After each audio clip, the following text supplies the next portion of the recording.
Google Pixel 2 and let me show you top tricks and hidden features on the following device.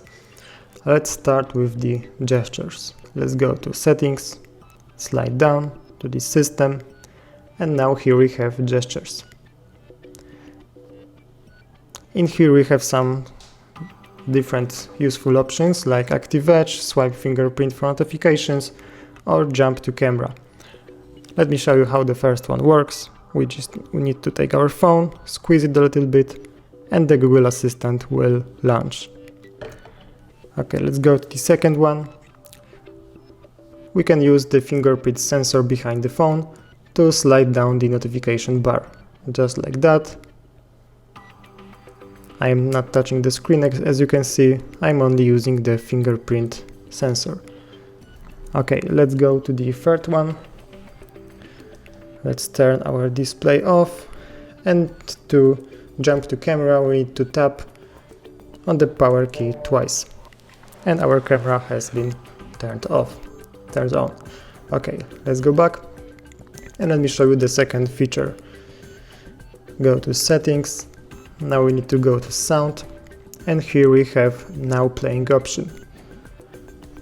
Now playing option works when music is playing nearby, so we can see the song name or artist on the display of our phone. We don't have to wonder what song is actually playing.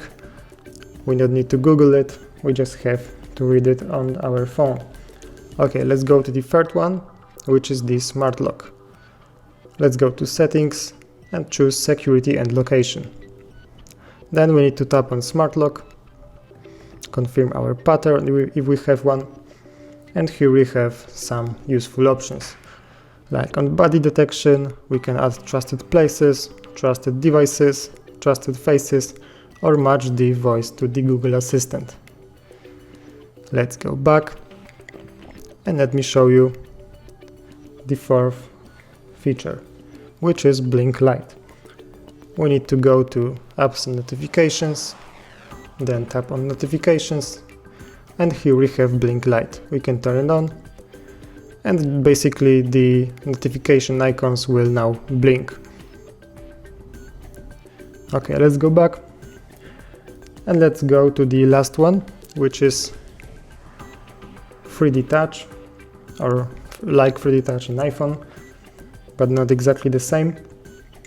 We need to hold on some icon of application. Let's do it. Let's try again. And here we have some features. For example, add new contact, add some widgets. We can touch and hold and add a widget on our screen. Okay, that's it for this video. Thank you guys for watching. Please subscribe to our channel and leave a like under the video.